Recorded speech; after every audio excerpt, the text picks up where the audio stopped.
Aku, warga plus 62, ingin sekali mempunyai telepon pintar seperti yang lainnya. Setelah meminjam uang dari rentenir yang bunganya tak terkira, akhirnya ia ada di saku celana, sederhana.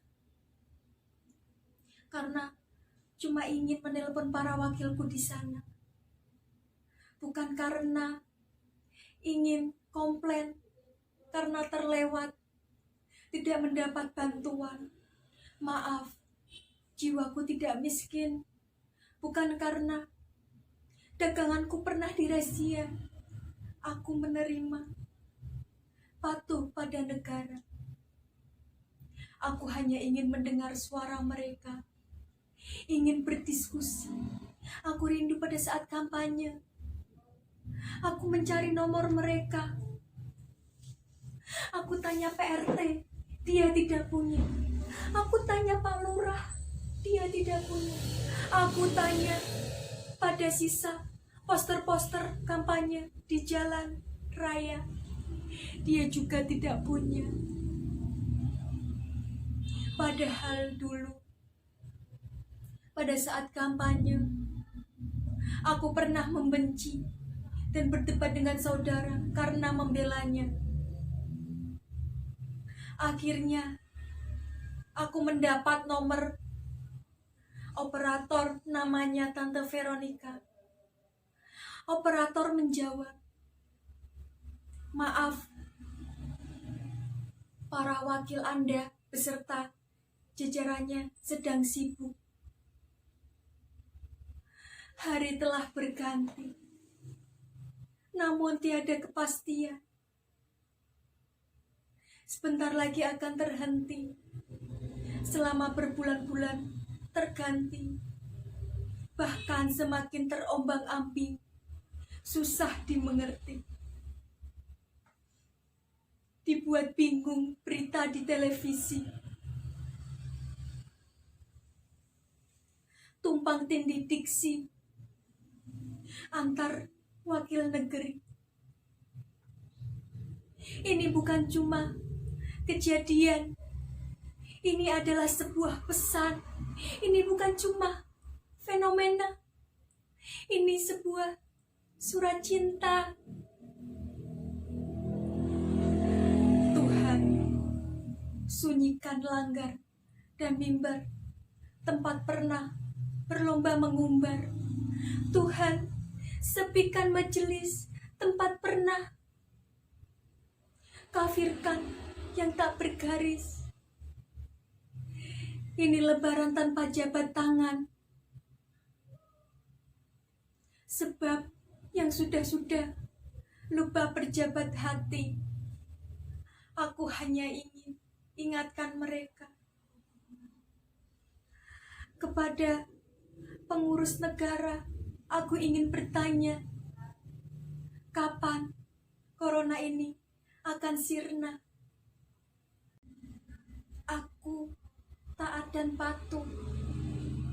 Aku tak lagi berjualan di sebagai kaki lima.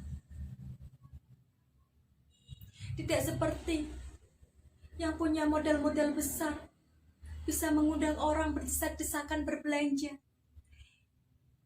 Sebab di hari Lebaran ini, aku tidak berdesak-desakan seperti mereka yang mendapat bantuan lainnya di toko busana,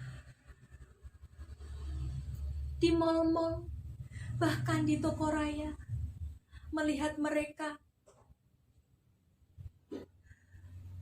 aku kecewa. Inilah telepon dari negeri plus 62.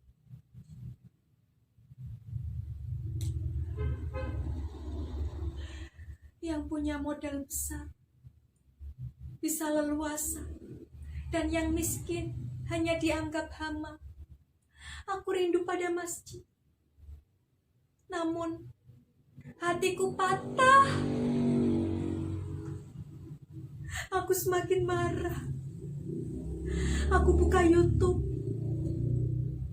aku buka Sufi Gusti, Di sana hanya ada temanku, MH Jaya Brata, dengan konten tidak lakunya. Aku buka Google. Di sana hanya ada berita artis yang giveaway ratusan juta, yang memamerkan kekayaannya. Aku nyalakan televisi.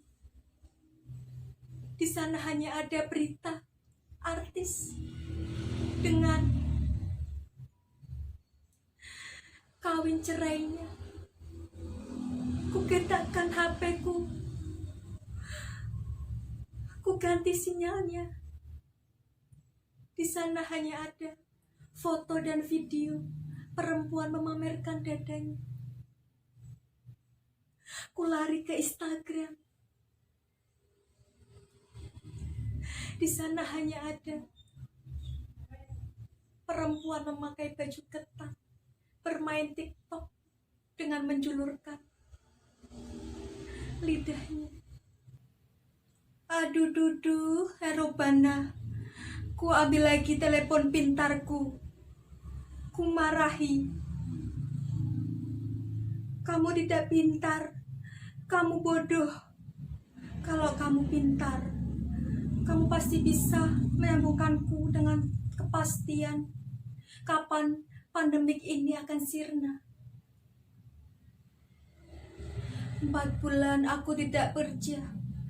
Aku sekarat bukan karena melanggar aparat aturan, tetapi karena hilangnya empati warga plus 62. Mereka sibuk berbelanja,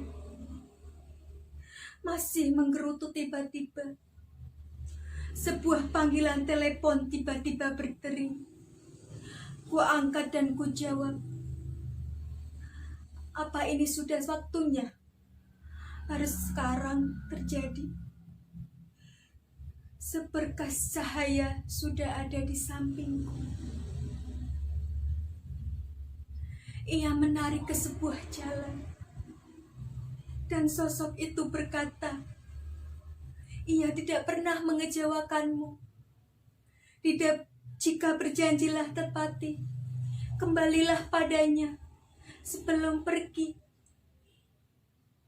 Aku tulis pesan terakhir untuk istriku yang masih memasak nasi aking untuk 11 anakku.